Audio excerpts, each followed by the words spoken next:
Alright mates, how's it going? In today's video, the final episode of Day of the Dragon by Richard A. Knack. The supercut will be going up over on my channel within the next week or so.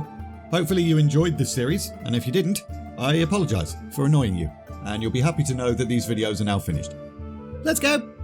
Despite throwing bloody everything in the kitchen sink at Deathwing, the Black Leviathan continued to just shrug it off. Fools! I am power incarnate. You are nothing but shadows of the past. Never underestimate what you may learn from the past, Dark One. Deathwing turned, and was ever so slightly surprised to see Alexstrasza aloft. Come to avenge your consort, have you? And my children. I know all too well that all of this is because of you. What does it matter? Your day is past, Alexstrasza, whilst mine is about to come. I still can't beat him, even with Alexstrasza, because they're all lacking what this damned artifact took from them. If there's nothing we can do, then we should leave, Rhonin. I can't, Varisa. I've got to do something. For her. For all of us. If they can't stop Deathwing, then who will? Falstad then joined the conversation and eyed the demon soul. Can you do nothing with that? No. It won't work against Deathwing in any way. Pity you can't just give back the magic that thing stole. At least then they could fight him on even terms. Well, that's just... Wait. That actually might be possible. Both Varisa and Falstad then watched Rhonin, confused, as the wizard made his way towards a large rock. What are you doing now? Returning their power to them. Rhonin then placed the artifact on the rock. However, it remained intact. Damn it.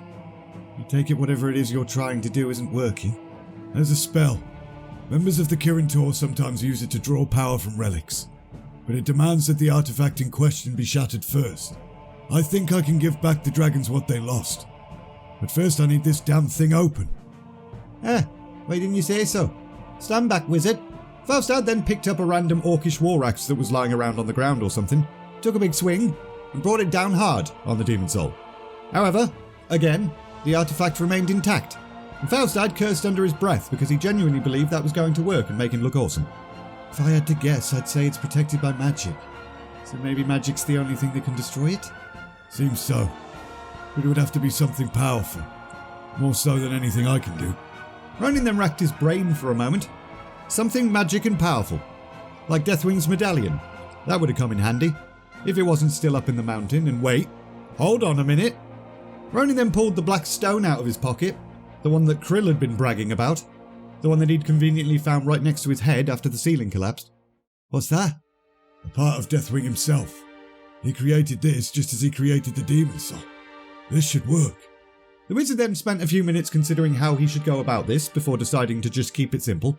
So he went ahead and just scraped the black gem against the demon soul. And lo and behold, that actually worked. Have you not been through enough? Why continue to fight what you cannot defeat? Because you've caused too much misery, Deathwing. Not just to us, but to the mortal creatures of this world. Oh, piss off. No one cares about them. The Crimson Dragon went in for another attack, and Deathwing laughed as she approached. Nothing could hurt him. However, as her claws tore at him, he stopped laughing, because it did hurt him. For some reason, his entire body now ached with a pain he'd not known for centuries. What? How? Can you feel it? I'm me again. It's the end of the nightmare. Our dream has become truth. What was lost has been returned to us. The demon soul is no more. Impossible! Despite Deathwing's denial, it became immediately clear that he was now outmatched. Malygos went ahead and threw a bunch of magic at him. Nosdormu advanced time itself, forcing Deathwing to suffer days, then weeks, and then years without rest. Ysera invaded the Leviathan's mind, causing him to experience countless nightmares.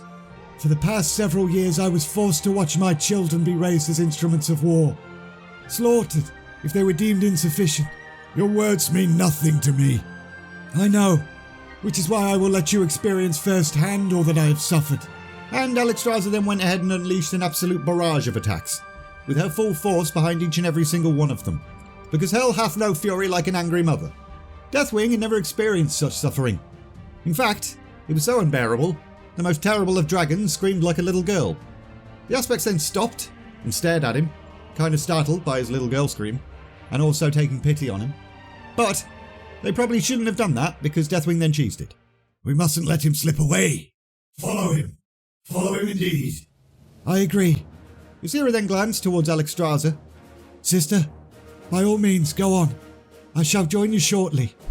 Meanwhile, the battle between the orcs and dwarves had ended. Rhonin, Varisa and Faustad had joined the fight, which had helped somewhat. But what had really helped was the red dragon Corielstras that had constantly been swooping down and causing the orcs all sorts of problems. So the orcs eventually had no choice but to surrender. And here we are. So what happens now? Many things. The Horde still maintains its hold on Dun Ogaz. And there's some political matters, which after today's events will most certainly shift. Graces then eyed Rhonin uneasily. Just know that my kind are as much to blame for those shifts as anyone else. Okay. Rhonin would have pressed further, but he could see Graces didn't particularly want to go into any more detail about that. That was quick thinking what you did back there, Rhonin. You always were a good student. However, that conversation was then interrupted, because Alexstrasza then appeared. My queen, I had thought you dead. I mourned you for a long time. The subterfuge was necessary. It was the only way for me to be able to try and win your freedom. But I'm sorry for the pain I caused you, and the inconsideration I displayed for manipulating these mortals. If they will forgive you, then so will I. Alexstrasza's tail then slipped down and intertwined with Corielstrasza's. The others still pursue the Dark One. I would join them, but I think the priority now is to gather what remains of our flight and rebuild our home anew. I am your servant. Now and forever, my love. Alexstrasza then turned to Rhonin. For your sacrifices, the least we can do is offer you a ride home, provided you can wait a little while. Thank you. The old dwarves will give you food and a place to rest. We'll return to you tomorrow, once we've recovered the eggs. Human, elf, dwarf. I thank all three of you for your parts in this. For as long as I am queen, my kind will never be an enemy to yours. And then, both dragons buggered off. A glorious sight then. My elven lady, you shall always be a part of my dreams. Wizard, I've not dealt with much of your kind, but I'll say here and now that at least one of you has the heart of a warrior. Don't be surprised if you someday discover some dwarves regaling your story in a tavern, eh? Thank you, Faustad, for everything. No, human, thank you. I'd like to see another Griffin Rider with a greater story than I. Will make the ladies' heads turn my way, believe me. Varisa then leant down and kissed the dwarf lightly on the cheek, causing him to blush furiously. Take care of yourself. That I will. Perhaps we'll all meet again, once this war's truly over. And with that, Faustad buggered off. Rhonin then looked down to see a gentle hand take hold of his crippled one and lift it up. This is long past the need to be dealt with. I took an oath to keep you safe. This won't do. Your oath ended when we reached the shores of Khazmodan. Perhaps. But it seems you need to be guarded from yourself every hour of the day. And one final scene. A wizard brain trust meeting. You could have brought down everything we've worked for. I understand that now. I will resign from the council and accept my penance. If you wish for my exile, then so be it. There is some who want more than exile. But we've discussed it. Rhonin's success has brought the Kirin Tor nothing but goodwill. The elves are especially pleased, so I see no reason to dwell on this. Consider yourself reprimanded, Krasus, but also, well done. Now, the only matter left is that of one Lord Prester. He seems to have vanished off the face of the world. His shadow's empty, and his servants seem to have fled. The spells surrounding the place have dissipated too. All the other council members then stared at Krasus. It's as much of a puzzle to me as it is to you. Perhaps he realized we'd eventually bring him down. That would be my guess. Can't think of any other reason why he's fled. Well, that seemed good enough to the other wizards. Thankfully, his influence already wanes. Greymane and Proudmoore have reinstated their protest against the Ascension. King Taranis has demanded a new inquiry into the so-called noble's background. Any talk of his betrothal to the young Menethil princess has died completely. Well, I guess that ties up everything then. Shall we adjourn? Actually, there was one more thing. What is it? I'm grateful that you've granted me pardon for my questionable actions, but I must take my leave from council activities for a time. The council stared in stunned silence. How long? I cannot say. My wife and I, we've been apart for a long time. It will take a while to regain what we once had. You have a wife? Yes. Forgive me if I never recalled to tell you. As I said, we've been apart for some time. But now she's returned to me. Well, by all means, we shall not stand in your way. And with that, Krasus bowed, raised one hand in farewell, and disappeared. He wasn't completely done with the Kirin Tor, though. He would still maintain his watch over the mortal beings. And I'm done with this story, the end.